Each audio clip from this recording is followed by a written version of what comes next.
a say ngir saafara jafe-jafe yi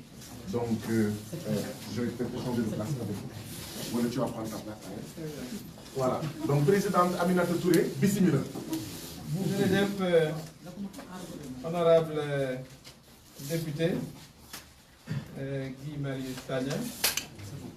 am na suma benn xarit bu ma doon wax ne dañu formaliser rek sa poste député waaye député nga woon peut-être bien avant te député mooy porter revendication yi nga xam ne moom la askanam taxawu ci kon ñu ngi lay vraiment ndokkeel ci sa taxawaay ci wetu askan ak di la ndokkeel aussi ci sa courage physique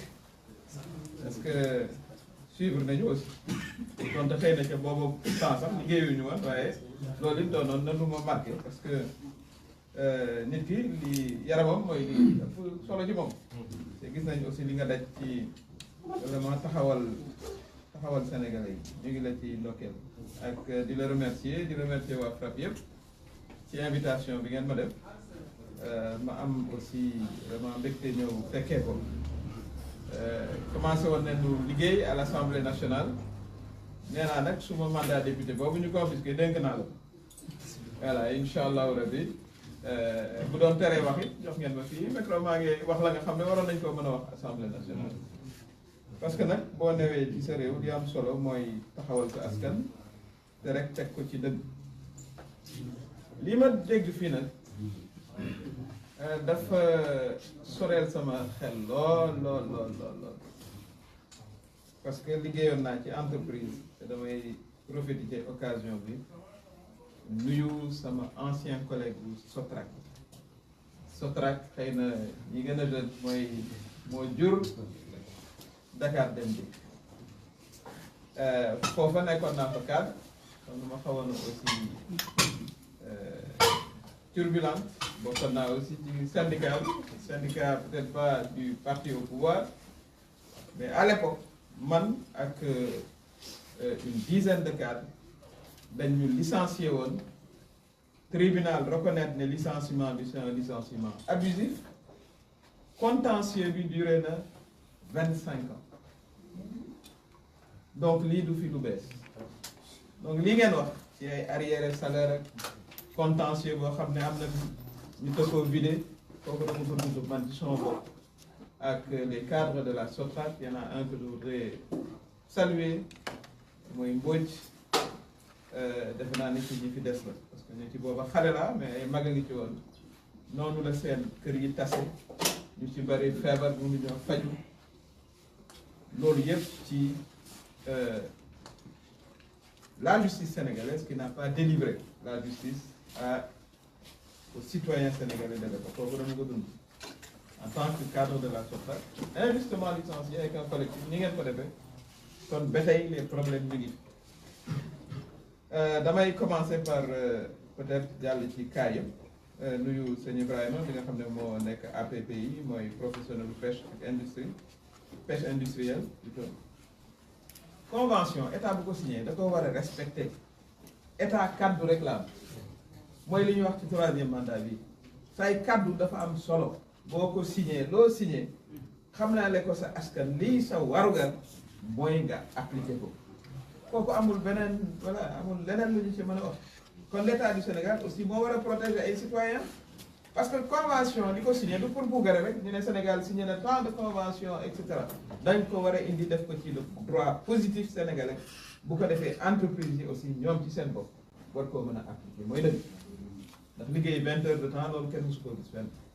convention de l'OIT c'est une convention importante mooy bi ngeen di wax la 188 voilà nga xam ne Sénégal signé na ko en 2018 kon ñu ngi woo état du Sénégal vraiment encore une fois ñu xam ne seen signature ak seen wax dafa am solo ni signature du président Macky Sall ak la mu wax ci référendum bi amee solo ci bañ a am troisième mandat loolu dafa may am solo ñu fàttali ko mbokk yi nga xam ne aussi voilà Elimane moo leen fi toogal sëñ Elimane Kane mooy Thierno Kotank sur les différentiels de salaire sur voilà indemnité 500 millions contentieux encore non vidé mooy li ma wax daf fi yàgg donc am na proposition boo xam ne defoon naa ko maa ngi koy réitérer conseil supérieur de la magistrature dañ ko war a ubbi les représentants yi nga xam ne ñooy représenté travailleurs mën faa toog pour connaître de ce type de contentieux mooy li ma leen wax man am naa contentieux boo xam ne 25 ans kenn vidéo ko Ahmed Dia mi ne Diourbel bu may dégg parce que ci contentieux boobu la bokkoon ñi nga xam ne voilà les survivants parce que 25 ans yàgg na voilà boo amatul loo dundee mais say fan bu gudd bu ci yàlla jàppul beaucoup de gens sont partis bàyyi seen njaboot voilà dans des difficultés kon war nañu contentieux boobu ñu fay ko comment l'État doit s'y prendre parce que État nag aussi mënta seetaan rek entrepreneur ak employé entreprise et employé État moo war a fexe ba les lois du travail ñu respecté leen parce que li ñuy ci dette entreprise ba ñu te jiital mooy les dettes voilà salariales bu fekkee ne la ñuy liquider entreprise la ñuy njëkk a liquider mooy dette salariale parce que ay nit nga amal affaire ñoom ngay fay seen salaire ñu dem dundal seen jabar kon loolu it aussi État war na cee am voilà taxawaay conseil supérieur de la magistrature bu ñu ko ubbee ni ma ko waxee dugal ci aussi des représentants des travailleurs mais des jeunes des femmes et cetera parce que ñii ñu fi wax yëpp booy xool problème yi ñu fi wax yëpp c'est des problèmes de justice kon il faut ñu mën a am toogaay foofu ci conseil supérieur de la magistrature problème yu mel nii aussi ñu ko fay dégg bañ a bàyyi rek collectif yi individuel lii nga def nii dama ko saluer parce que dinañu mën a toog jàkkaarloog la presse voilà nationale mais bu fekkee ne collectif nga par exemple comme celui de Tchiki qui est une petite commune sori amuloo moyens yi mais sa doole pour faj vraiment injustice boobu day jafe donc État moo war a assumer ses responsabilités de protection des travailleurs et des citoyens la proposition encore une fois c'est d'ouvrir le conseil supérieur de la magistrature avec une représentation des jeunes des femmes am na femmes yu fi toog wax des travailleurs des consommateurs et évidemment des magistrats yoo fa nekk loolu dafa di urgence boo xam ne bii problème yi dina am béréb boo xam ne bii mën nañ ko faa waxtaane war nañ ko faa am ay solution Senta SA tannerie ñoom it voilà Mamadou Lamine Gueye moo leen toogaloon 7 mois d'arriérés de salaire waaw bu ngeen dee ay salariés en face d'un patron boo xam ne bii am na doole am na connexion mais bu ci État duggul kanay régler yooyu mais loolu mooy vraiment l'injustice mooy jaay doole bi ñuy gis nag aussi loolu moo war a dakk ci réew mi parce que loolu mooy radicaliser aussi tout le monde mooy radicaliser les jeunes les femmes tout le monde parce que injustice moom gor su ne da nga ko war a xeex man loolu laa gëm donc ça encore une fois ni ma ko waxee mooy il faut que l'État règle ces questions là État bu bëggee collecter ay taxes xam na ni mu koy collecter État bu bëggee jël ay impôts ci entreprise xam na fa koy jaar ba jël ko kon État bu bëggoon entreprise yi arriérés yi ñu fay ko te du sax nag xëy na mën ngaa am difficulté woo travailleurs yi ne leen bon on amuñu recette bu ñu fayee peut-être les arriérés nii la ñu koy échelonner parce que ku nekk tu es raisonnable ku nekk tu es raisonnable mais nañu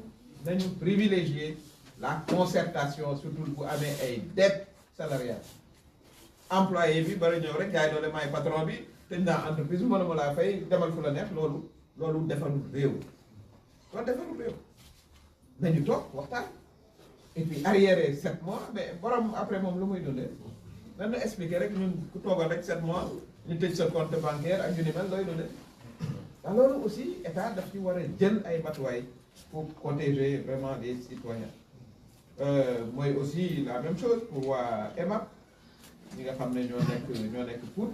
te Anta Diop toogaloon leen bi wax dëgg yàlla ay arriéré 31 millions borom war na ko mën a fay ndax am na moyen il faut que aussi vraiment au niveau de nos inspecteurs du travail qui sont des fonctionnaires ñoom it foofu lañ leen di xaare vraiment ñu taxaw aussi les salariés dans leurs droits parce que état de droit du rek théorie cas yu mel nii la ñu naan état de droit du rek état et cetera mais dafa di citoyen bi boo jàkkaarloo koo xam ne jàpp nga ne moo la ëpp doole waaye am nga ay droits état ñëw taxaw rétablir la dans tes droits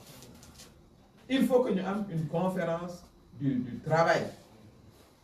cas yi yëpp ñu am fu ñu ko teg foo xam ne fii dañ leen di xool benn par benn pour mën leen a rek et encore une fois mais lii ñuy wax yëpp man dama ko dund directement j'étais beaucoup plus jeune 25 26 ans mais amoon naa ay collègues qui avaient 40 ans 50 ans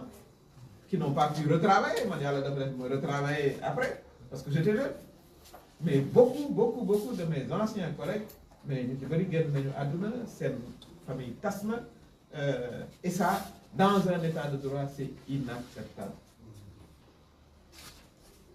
Biscuiterie yi wax be ñëpp xam nañ ne mooy defar biscuit contentieux depuis 2010 loolu la sëñ Ibrahima Dia wax justice boo xam ne dafa yéex il faut que ñu am le référé du travail situation d'urgence situation d'extrême détresse des travailleurs mais war nañu am quand même des lois boo xam ne bii da koy réglementer nee na depuis 2010 contentieux mais yàlla bu sa contentieux gudd ni suñu bos loolu dañuy ñaan ça fait déjà 13 ans. mais transplace 32 ans de procédure. Voilà donc ñoom raw nañ ñun c'était 25 ans. Ça a été vidé à 25 kenn xamatul woon sax dossier bi la plupart des plaignants gaañ nañu voilà état de droit aussi noonu la ñu koy mesurer ABS et ça moom la sëñ Aline wax Aline Wade avec les licenciements la liquidation mais ça aussi c'est la responsabilité encore une fois de l'État parce que boo liquider li ngay njëkk a liquider c'est les dettes salariales ça c'est connu mais où est-ce qu'on en est fan lañ ci toll l'État voilà est juste observateur ce n'est pas une affaire juste privée parce que dans les contentieux privés li ngay doyee État mooy lu moo tax loi am moo tax ñu teg ay loi ki nga xam ne mooy faire appliquer la loi c'est l'inspecteur du travail bu weesoo inspecteur du travail mais c'est l'État lui-même à travers le ministère en charge voilà du travail ni ñu fexe ba liquider Air Afrique ba nit ñi rentrer dans le droit et encore am na lu des ci côté boobu kooku xam nañu ko mais bu nu ko defee woon pour ABS ak ñi ci des vraiment doon na mën a nekk man li may bëgg a proposer xëy na loolu dinaa ko à la fin Matforce am na Jacques Sarr wax et licenciement après arriéré de salaire déjà loolu sax moo àndul licenciement ak arriéré de salaire nit balaa koy daax da koy fay ay arriéré ba noppi mooy dëgg mais da ngay arriéré de salaire ba noppi licencié et puis ensuite voilà exécution décision de justice yi beneen problème la aussi ci biir day am justice yor kayit bi mais on ne peut rien faire loolu abus de droit la tudd leneen société nag boo ci nekkee jaay doole bi yegg ba un certain niveau la ngay am mooy implosion parce que nit ki nag boo ko sësee ba mu ne ci mur bi voilà amatut lu mu lekk njabootam mënalu leen dara mais du ko li fay dese comme voie de recours dootul bari ça il faut aussi que nos États le comprennent et ce ne sont pas seulement des actions privées parce que état li muy wax mooy non c'est entre privé mais bu doon entre privé kon du ñu soxla état kon du ñu doyee code du travail ak yu ni mel loolu it doon lu am solo des ASP ma dégloo Diamako Traoré foofu it sama xol xaw na jekki la parce que man maa présenté woon le projet des ASP quand j'étais ministre de la justice maa ko présenté woon idée bu ñëwee dafay évoluer bu fekkee ne gis nañ ne les ASP sont utiles pour la sécurité de proximité dem nag kenn weranteetul loolu mais il faut formaliser boo demee ba am ministre boo xam ne moom lañ jagleel sécurité de proximité kon kay il faut formaliser en faire une agence en bonne et due forme intégrer ko comme un corps qui participe à la sécurité du pays ni police amee gendarmerie amee armée amee nga am sécurité de proximité recruter ceux qui y sont en bonne et due forme puisque ñu ngi joxe service yoo xam ne ñëpp soxna leen mais pas rester dans la première idée voilà bu doon la création maintenant il faut évoluer maintenant gis nañ ne vraiment c'est une utilité munoo aussi garder les travailleurs dans des conditions précaires et cetera 50 000 francs loolu yàgg loolu il y a 10 ans heure bi waroon na nekk ñu formaliser ko ba mu nekk une force aussi de sécurité parce que dañu soxla sécurité de proximité pour la prévention au moins pour la voilà les activités de sécurité voilà communautaire ak yu ni mel donc loolu it vraiment il est temps que ñu changer le statut comme on a une police municipale on a une gendarmerie on a voilà une police tout court on devrait avoir aussi voilà une agence de sécurité de proximité voilà, sécurité de proximité, ñu trouver la formulation qu'il faut, et puis ñu intégrer leen, voilà, comme des agents de l'État. Les étudiants de l'USB, promo 6,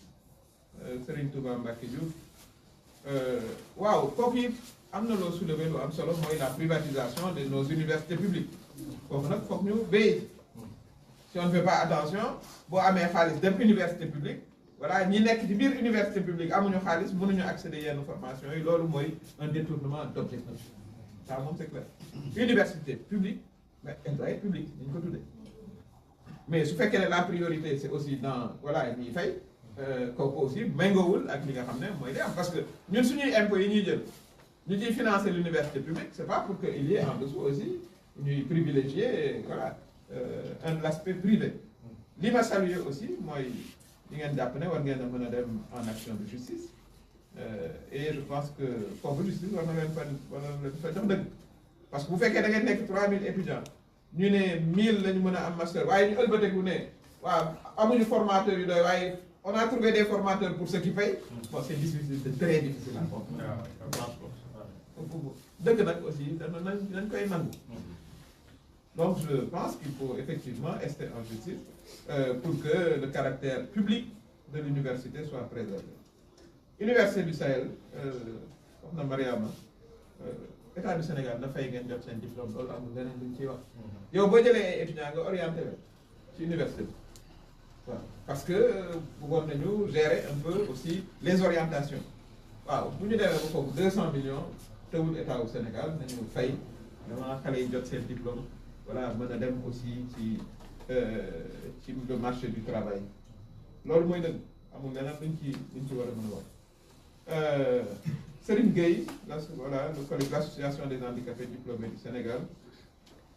c'est une question importante boo poser. boo xoolee suñu dëkk bi def naa c'est entre 12 et 15% de personnes vivant avec un handicap c'est des citoyens à part entière wax dëgg yàlla malgré le handicap ñu fexe ba am formation li waroon mooy état du Sénégal buy recruter mu ne 12% dama koy allouer voilà aux personnes vivant avec un handicap et qui sont diplômées. Je pense que d'ailleurs une promesse comme telle avait été faite en tout cas oralement. Donc il faut que loolu ñu appliquer ensuite waxtaan aussi avec le secteur privé ba ñu mën a aussi ñoom it appliquer vraiment cette recommandation là kooku état ko war a wax sans compter nag le reste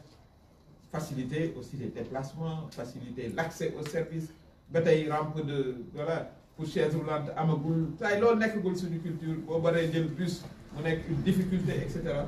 donc ça aussi dafa du rek carte égalité des chances loolu benn ci pàcc yu bare yoo xam ne yi les personnes vivant avec un handicap soxla nañu loolu dafa am solo sans compter aussi mënu wax à propos des personnes vivant avec un handicap sans parler aussi de l'handicap mental pour lequel très peu d'investissement est fait. On a juste une école je pense Kalibouda enfin une école voilà or on a des enfants qui sont sur l'ensemble du territoire yoo xam ne war nañu am une réflexion boo xam ne le système scolaire classique daf leen di ubbil aussi un espace particulier pour les enfants qui sont challengés comme on dit les enfants qui ont des besoins spéciaux doon nañ leen tudde sax quel que soit les enfants vivant avec un handicap mental ou yu mel noonu les enfants qui ont des besoins spéciaux war nañu am dans notre système voilà scolaire pàcc boo xam ne ñoom lañ leen ko jagleel mais pour loolu da ngay am aussi des éducateurs spécialisés pour ça aussi mën naa war naa bokk ci programme yi nga xam ne mooy avancer loo suñu réew important. Alors moi aussi les villages impactés par loolu El Hadj Touré wax mooy fële ci suñu Saloum bi ci université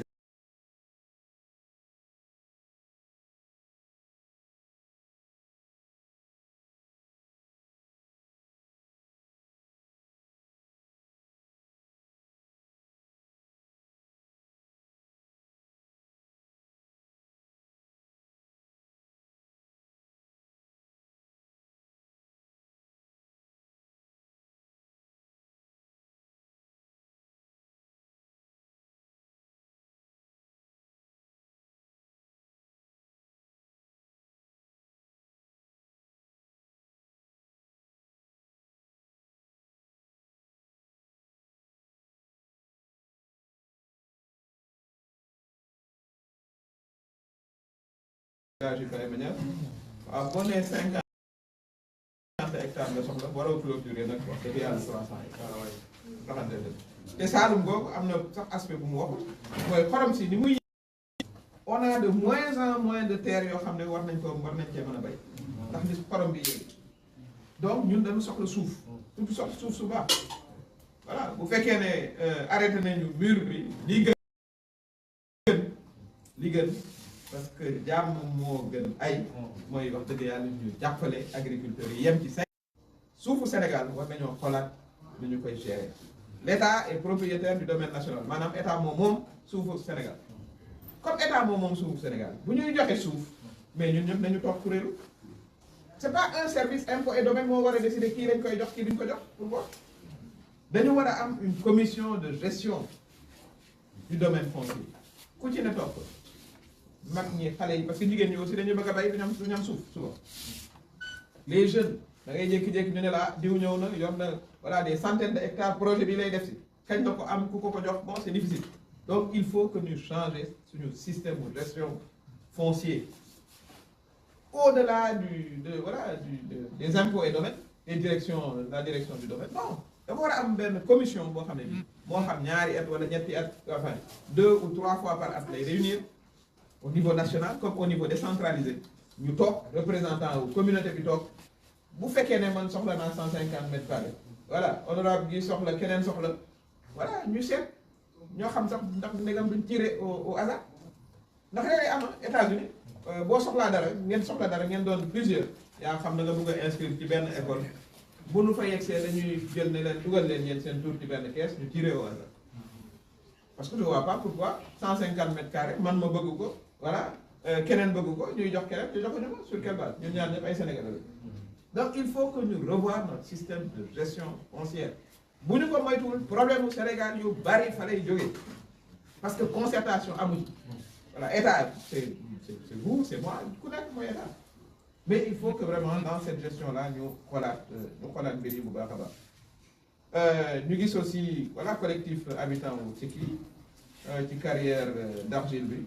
kooku aussi c'est encore une fois ci kii dans le département de Mbour c'est encore une fois responsabilité de l'État c'est la concertation sax ak les communautés la ñu war a quand même privilégier nit war ta yegg si rek ñu gis ñuy gas le projet bi ñëw na kooku aussi dafa am défaut et c'est là où on attend aussi ñi nga xam ne ñooy gérer les collectivités territoriales les présidents de conseils départementaux les maires dañoo am responsabilité yu mel noonu ku ñëw ne da ngay wut carrière mais na nga joxe garantie ne environnement bi di nga ko protéger na nga joxe garantie ne amul risque pour la santé ak yu ni mel kooku ki nga xam ne nag moo war a taxaw ci wetu population yi mooy ki population yi fal mooy les maires les présidents de conseils départementaux et évidemment l'État ça c'est extrêmement important te problème bi nga indi ci kii bëri na fu ñu koy dégg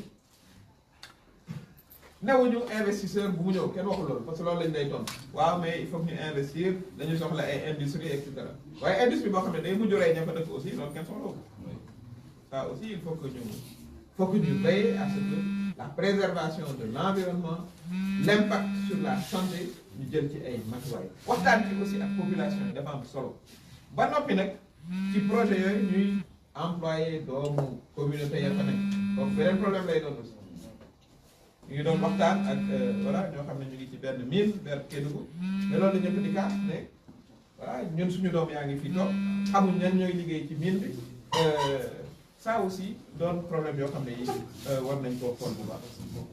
voilà ca Gandiaye moom la Mohamed wax waaw toog nag ba poste de santé bu ñu tabaxoon nag nit ñi naan waa kañ day pare ba ciy waaj a marche loolu franchement war nañ cee jël ay matuwaay pour que le poste de santé soit équipé et soit terminé. C'est pour ça que la question du rapport sur la Covid est une question mais scandaleuse. xam nga population yi daan naan suñu poste de santé bi war nañu ko terminer ñu naan 600 milliards. gestion ba kenn xamul nu ñu ko defee. voilà c'est ça léegi loolay métti xool nit ñi aussi.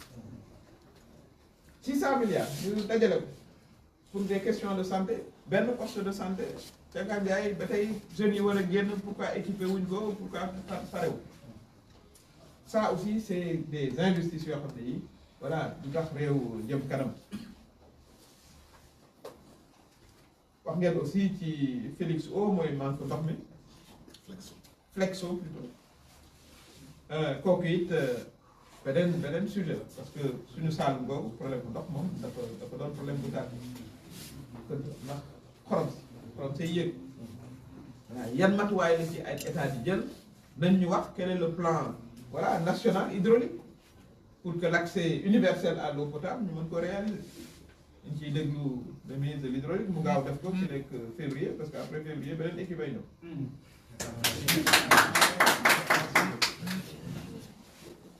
Emmanuel Mendy am na lu mu wax bu am solo mooy la filière porcine mooy yar élevage mbaam comprendre naa aussi frustration bi parce que fii aussi dañ ko am ci Grand Yoff yi nga xam ne xam naa ko bu baax a baax fii ci fi ñu naan Bignona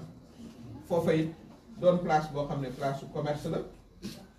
ci yàqu mbaam ñu bàyyi ko comme ça aussi à l'abandon sunu la communauté chrétienne fait partie du Sénégal à part entière comme moom kenn du ko voilà donc état dafa am responsabilité ñu ngi wax le maire mais na leen jox aussi espace pour continuer votre activité économique c'est une filière importante qui génère des milliards ay nit di ci liggéey yàpp bi am ñu ko soxla kon état aussi dafa war a appliquer li tubaab naan le principe d'équité et d'égalité des citoyens soo yoree pàcc pour ñiy yar xar ca communauté ba fa nekk am ñuy yar mbaam utal leen pàcc jox leen conditions yoo xam ne dinañu mën a exercer seen activité économique parce que élevage au porc ça fait partie de l'élevage d'une manière générale donc loolu aussi vraiment di lu am solo il faut appliquer l'égalité stricte des citoyens surtout nag bu dee ci affaire koom-koom Joal Fadiouth ak Alioune Bakhoum ci parcelles yi mooy li ma wax sànq gestion wu foncier bi bu nu ko xoolulee fa la problème yu bare di jóge ci Sénégal man dama jàpp ne suuf bu ñu koy séddale comme ñoo bokk suuf bi commission ba fa nekk ku ne nag faa war a toog ba loolu laa jàpp te ñu bu ñu xasee ba jox parce que là y a li ñu naan la continuité de l'état bu dee amoon ngeen délibération sinon duñ ci du sotti bu dee délibération bu ñëw bu dee ku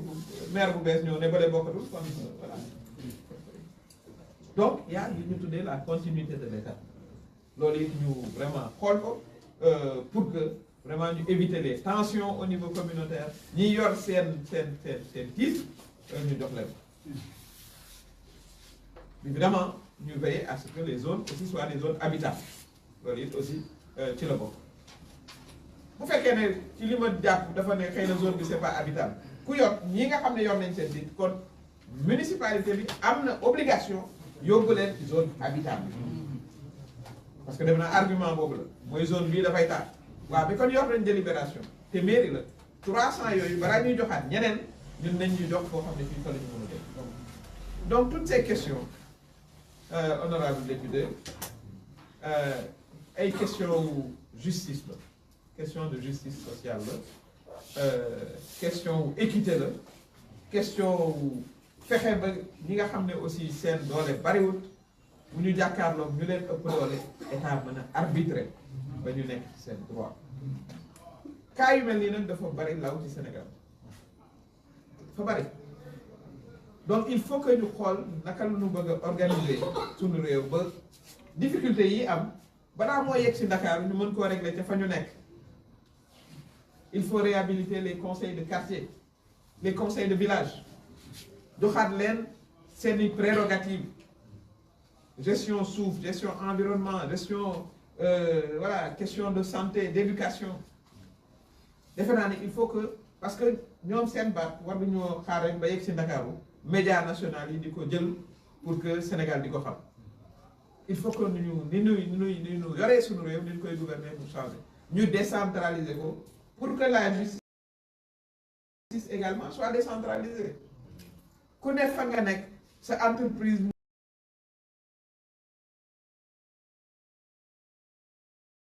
tuuti bu rëy boo ci amee droit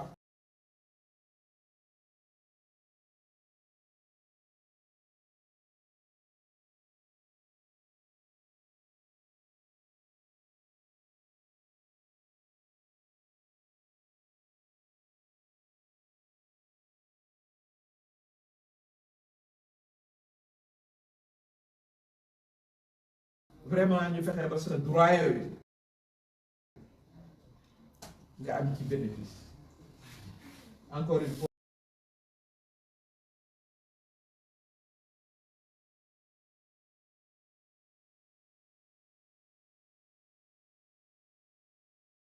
maa ngi am solidarité ak ñi nga xam ne toog nañu lu yàgg seen contentieux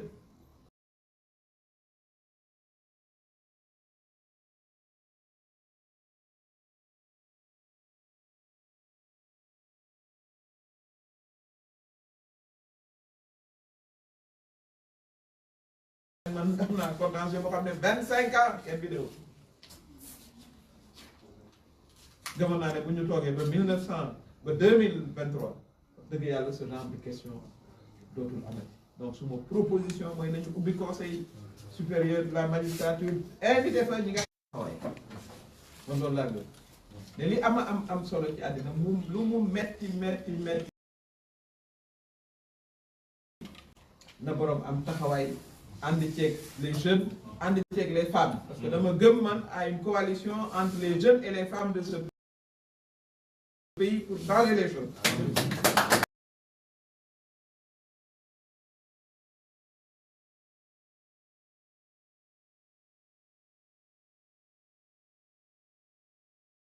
loolu laa gëm parce que ñun nag mënu taxawee suñu doom yi ne suñu wet voilà la ñuy des du bëri borom kër yi moom faaw ñu ñëw nag ñëw am na solo ñu am genre discussion yi maa ngi remercier vraiment les amis de TRAP honorable Guy Marius Sagna ñu ngi lay remercier aussi jottali ma sama nuyoo ak sumay remerciement au coordonnateur rapide parce que voilà nous avons entendu tous les collectifs qui se sont exprimés et je voudrais me reconnaître dans certaines des revendications puisque moi-même j'ai connu un contentieux du travail parce que nous avons entendu des collectifs de travailleurs, beaucoup de collectifs de travailleurs qui réclament justice avec des arriérés de salaire, des contentieux voilà, d'une dizaine d'années, ce que moi-même j'ai eu à vivre puisque j'ai été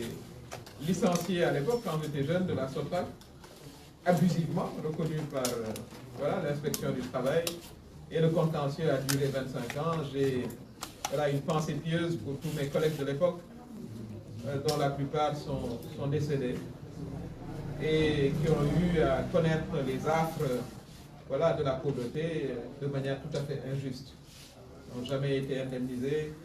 et le contentieux a été vidé quand leurs enfants sont devenus des adultes. Il est dommage qu'en 2023, on en soit encore à ce genre de situation. Donc je voudrais exprimer aussi ma solidarité agissante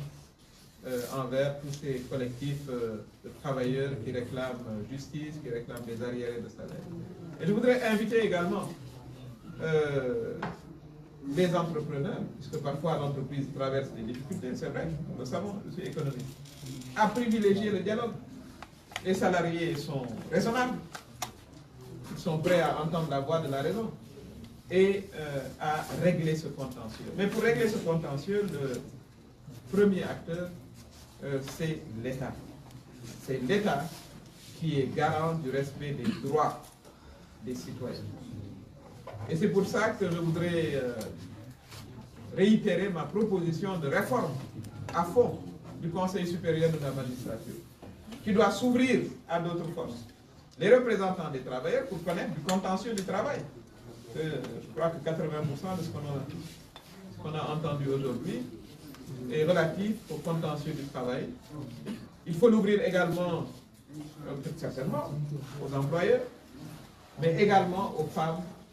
et aux jeunes. Parce qu'en réalité, la question de la justice dépasse juste voilà, les magistrats. C'est une question sociale, c'est une question d'équité. Et c'est ce qui garantit, in fine, la paix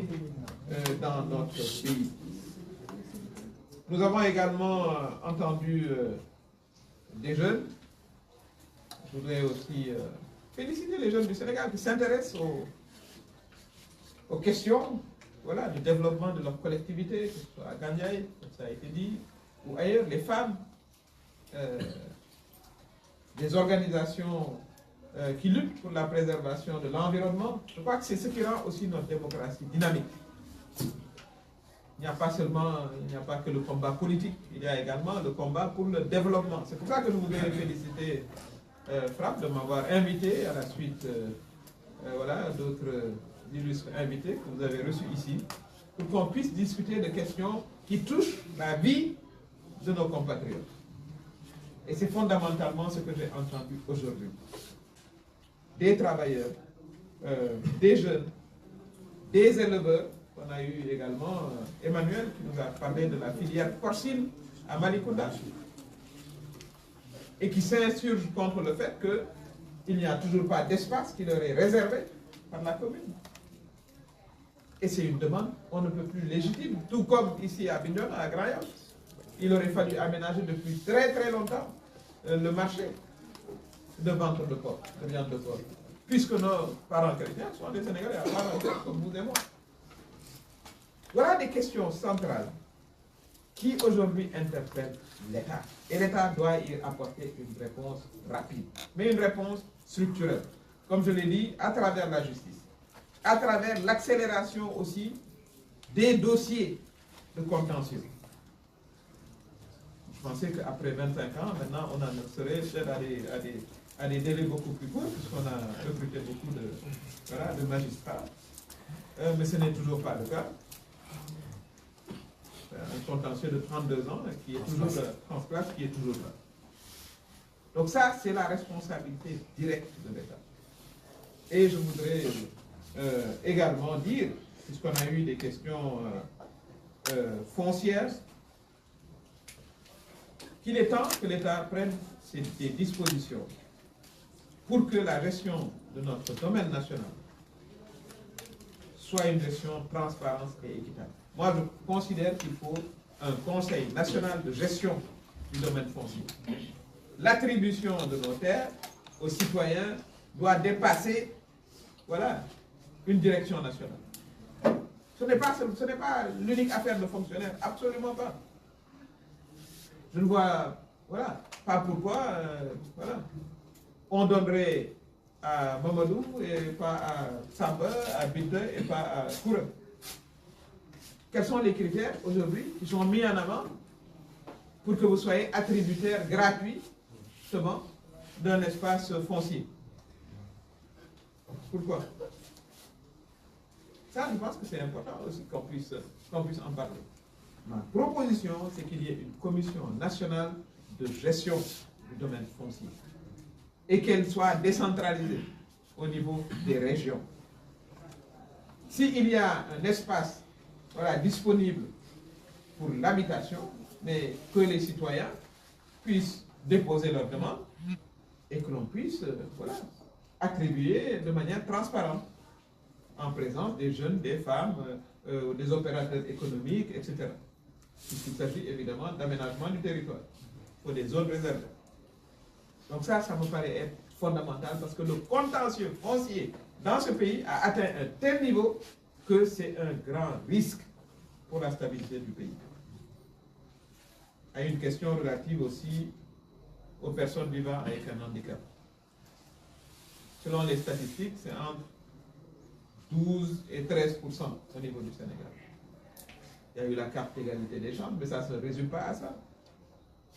Nous avons entendu le collectif, l'association des personnes vivant avec un handicap, mais qui sont diplômés. Nous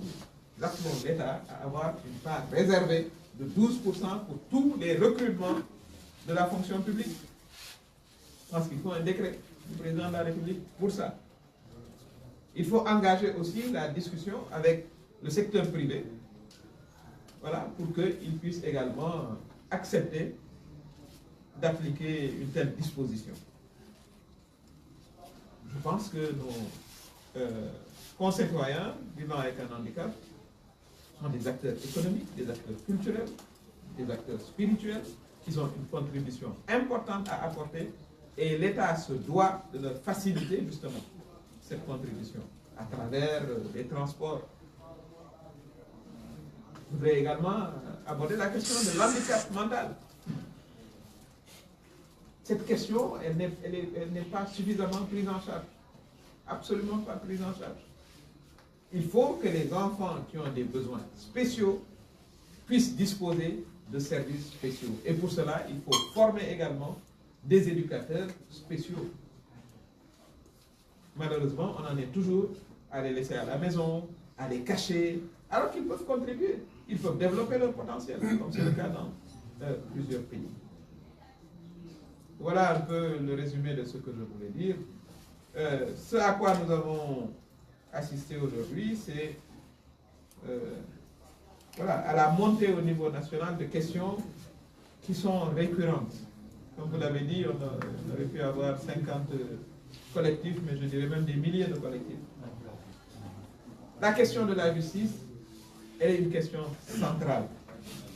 pour tout pays démocratique qui se respecte. On a beaucoup entendu parler de contentieux du travail. Quelles sont les propositions qui vont être faites? Donc, je l'ai dit, il faut que le contentieux du travail, voilà, soit une priorité. Sans travail, les personnes ne survivent. Sans moyen de subsistance, voilà, c'est la dignité humaine qui disparaît. Et ça, c'est une responsabilité de ceux qui administrent la justice. Et aujourd'hui, le sentiment le mieux partagé, c'est que la justice est attaquée. En tout cas, moi, mes droits ont été attaqués en tant que député. Comme je dis, j'ai connu un long contentieux du travail. J'ai eu la chance de pouvoir aller faire autre chose. Bien sûr, ça n'a pas été la chance de beaucoup de mes collègues de l'époque, quand j'étais à la SOTAC. Et évidemment, la violation de la loi m'a expulsé de l'Assemblée nationale, mais je confie mon mandat à mon honorable collègue pour poursuivre, comme vous le faites depuis très longtemps, justement cette quête de justice pour tous les citoyens de ce pays, qu'ils soient riches, qu'ils soient moins riches, qu'ils vivent avec un handicap, qu'ils soient en pleine santé, qu'ils soient des zones rurales ou qu'ils soient de la ville, mais surtout que la justice s'intéresse à ceux qui ont le moins de moyens, à ceux qui sont les moins puissants. Et ça, c'est important. Parce qu'en réalité, il ne saurait y avoir de démocratie debout sans une justice qui s'intéresse aux plus faibles. La justice, ce n'est pas l'affaire des plus forts. Les plus forts trouvent toujours les moyens de s'en sortir. La justice, elle doit s'appliquer aux plus faibles. Et ça, c'est un cri que j'adresse vraiment à tous les acteurs de la justice, pour que ce type de contentieux que nous avons entendu, les arriérés de salaire de 30 millions, de 7 mois, etc., ça ne devrait pas se poser dans un pays qui a vocation à se développer. Je voudrais vous remercier. Il y a eu également une question des étudiants sur l'accès justement au master dans une université publique, où on a tendance à retrouver de plus en plus de formations privées. Ça, c'est des questions aussi qu'il faut étudier pour que la vocation publique de l'université soit préservée. Le président de la République lui-même est passé par une université publique. Je ne suis pas sûr que s'il s'était privatisé, il aurait pu y accéder. Donc il faut que ça également, on puisse vraiment préserver ces acquis-là. Ça a été un grand plaisir d'assister aujourd'hui à cette discussion, à cette rencontre, et je voudrais vraiment vous féliciter pour ce dialogue citoyen. C'est comme ça que moi je le perçois, avec des Sénégalais, voilà, comme vous, comme moi, qui ont également leurs préoccupations, leurs problèmes, et qui souffrent. Parce que c'est le maître mot, c'est la souffrance. Et nous avons vocation à vraiment les assister et à faire des propositions pour dépasser cela. Et toutes ces questions-là, comme je l'ai dit, il faut que l'État du Sénégal, à travers son premier représentant, le président Macky Sall, les règle. D'ici le mois de février, jusqu'après février, ce sera une autre équipe qui sera en place.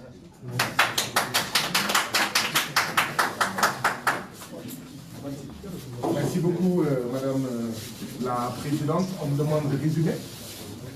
Je vais essayer de résumer. Merci beaucoup, Madame la Présidente, pour